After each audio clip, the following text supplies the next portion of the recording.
Second world war का एक ऐसा देश जिसकी आर्मी दुनिया की सबसे खतरनाक और स्ट्रॉन्ग आर्मी मानी जाती थी, पर आज उस देश के पास खुद की कोई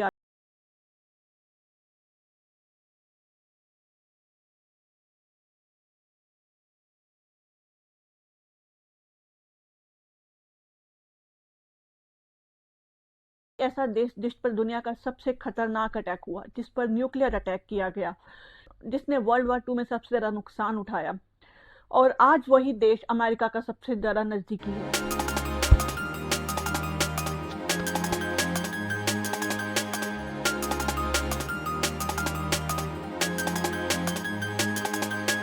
जापान के पास अपनी खुद की पावरफुल आर्मी नहीं है, लेकिन अमेरिका के हजारों सोल्जर्स जापान में रहते हैं। सवाल यह है कि जापान अपनी आर्मी क्यों नहीं रखता? अमेरिका की आर्मी जापान में क्या कर रही है? और उन सोल्जर्स की सैलरी कौन देता है, जापान या अमेरिका? आज के इस वीडियो में हम पूरा सच जानेंगे। सबसे पहले डिस्कस करते हैं कि जापान के पास अपनी खुद की आर्मी क्यों नहीं है। बात है वर्ल्ड वॉर 2 की, जब जापान की आर्मी को दुनिया की सबसे स्ट्रॉन्ग आर्मी माना जाता था। वही आर्मी जिसने चाइना के बहुत बड़े हिस्से पर अपना कब्जा किया, बर्मा और म्यांमार तक भी अपना क्षेत्र को फैलाया, और यहाँ तक कि अंडमान और निकोबार तक भी उन्होंने पहुंचने की कोशिश की। लेकिन वर्ल्ड वॉर 2 1945 के बाद हालात बिल्कुल बदल गए, क्योंकि जापान ने सरेंडर कर दिया था। हिरोशिमा और नागासाकी पर हुए अटैक के बाद जापान पूरी तरह से बर्बाद हो चुका था। उस वक्त जापान यूएस के ऑक्यूपेशन में था।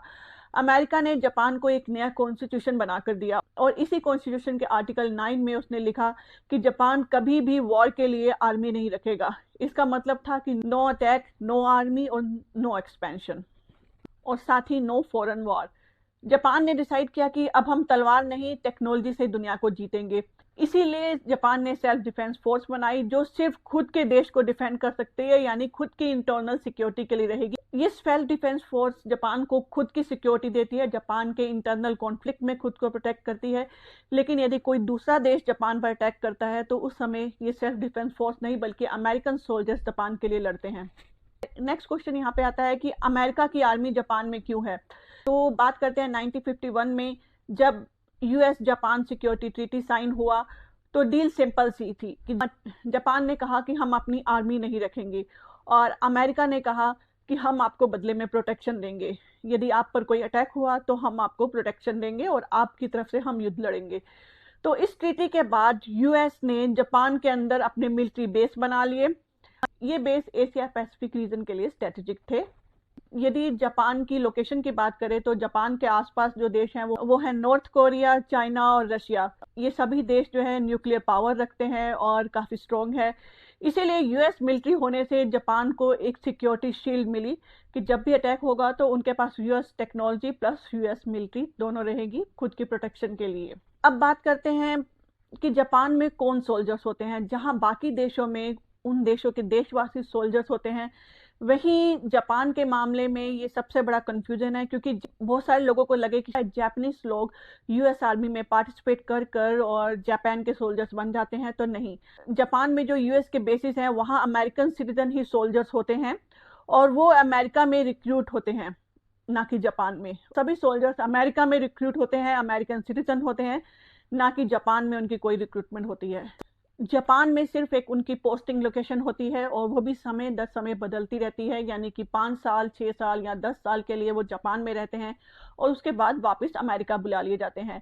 तो जापानीज लोग क्या करते हैं? क्या उनका आर्मी में कोई कंट्रीब्यूशन नहीं है? तो जापानीज लोग भी आर्मी के लिए देते हैं, बट वो आर्मी में सोल्जर्स नहीं बनते हैं।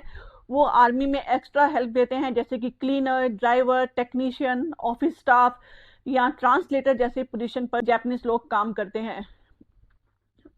यानी कि वो कोई भी सोल्जर जॉब नहीं करते, वो सिर्फ एक सिविलियन जॉब करते हैं। अब बात करते हैं कि इनकी सैलरी कौन देता है, क्योंकि ये जापान की प्रोटेक्शन हो रही है, तो क्या इसे जापान सैलरी देगा या फिर ये अमेरिकन सोल्जर है तो अमेरिका? तो इसका क्लियर सा आंसर है, क्योंकि ये अमेरिकन सोल्जर्स हैं और इनकी सैलरी 100% अमेरिका देता है। इनकी सैलरी, पेंशन, मेडिकल बेनिफिट और सभी तरह के अलाउंसेस जो है वो अमेरिका पे करता है। वहीं जापानी वर्कर की सैलरी, जो भी उनके लिए क्लीनर और ट्रांसपोर्टेशन का काम करते हैं या ट्रांसलेटर का काम करते हैं, उनकी सैलरी जापानी गवर्नमेंट देती है। इस सिस्टम को बोलते हैं होस्ट नेशन सपोर्ट। और जापान में लोकल वर्कर की सैलरी जापान देता है, इलेक्ट्रिसिटी वाटर का खर्चा जापान उठाता है, बेस मेंटेनेंस का खर्चा भी जापान उठाता है।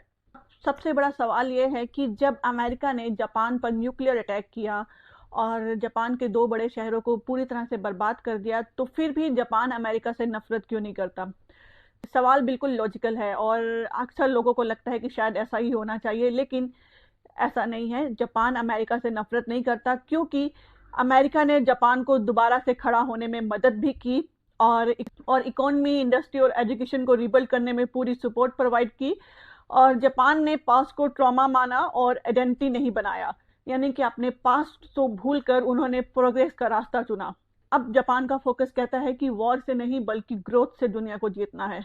इसीलिए आज जापान अमेरिका को दुश्मन नहीं बल्कि सिक्योरिटी पार्टनर मानता है। तो अगर सीधे शब्दों में बात करें तो जापान के पास आज की डेट में अपनी कोई खुद की आर्मी नहीं है और ये पूरी तरह से अमेरिकन आर्मी पे डिपेंड करता है। और अमेरिकन आर्मी के सभी सोल्जर्स अमेरिका में रिक्रूट होते हैं और उनमें से अधिकांश अमेरिकी सिटीजन होते हैं और इन सब की सैलरीज यूएस गवर्नमेंट पे करती है। लेकिन वहीं अगर कुछ जापानी सिविलियन जॉब करते हैं तो उन सब की सैलरी जापान गवर्नमेंट के द्वारा दी जाती है। मुझे लगता है कि ये बहुत बड़ा एग्जाम्पल है हम सबके लिए समझने के लिए, जापान और अमेरिका का रिश्ता जहां दर्द से शुरू हुआ लेकिन समझदारी पर ख़त्म हुआ। अगर आपको ये वीडियो पसंद आई है तो प्लीज़ चैनल को लाइक और शेयर जरूर कीजिएगा और ऐसे ही जियोपॉलिटिक्स, हिस्ट्री और हिडन फैक्ट्स के लिए चैनल को सब्सक्राइब कीजिए। Thanks for watching.